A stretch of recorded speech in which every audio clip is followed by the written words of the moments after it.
Recently my father sadly passed away and we were extremely close, the best of friends, and I needed everything. I needed him for everything, literally. I didn't like to make decisions until I asked his opinion, even if I knew what the right thing to do was. It's just how I was, and that was the relationship we had. He had cancer, so I watched him deteriorate and knew he was going to die eventually, even though I didn't really want to believe it at the time.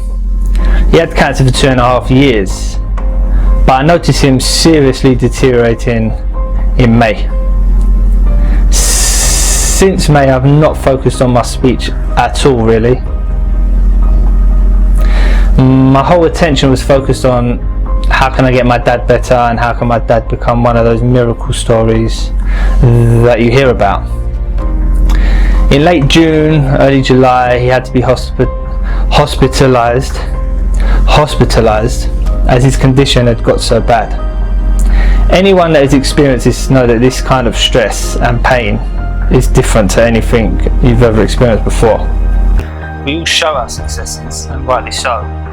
It's a great thing to be able to go from never being able to speak freely to coming out the other side of an intervention program and being able to speak great controlled speech, or just speak on your terms, even if that means we have a block here or a block there. It's no biggie, really.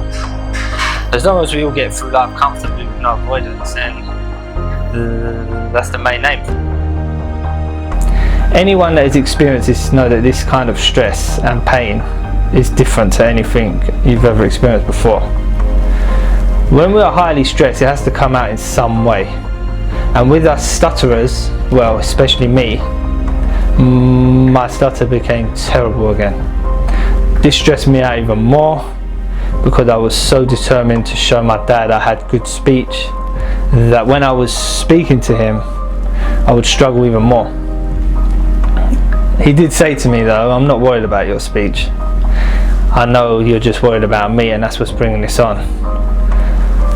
This was true, but I didn't like to use it as an excuse. My dad passed away and I knew that he wanted me to make a speech at his funeral. This was going to be hard enough for anyone, let alone a stutterer who is now struggling with his speech again. I did it, and I've done it well. And I did what I had to do in that moment to get through, using the tools and techniques that I'd used before, but I had the attitude, I'm going to do it anyway. Even if I stutter for 2 hours, I'm getting through it and I'm doing it.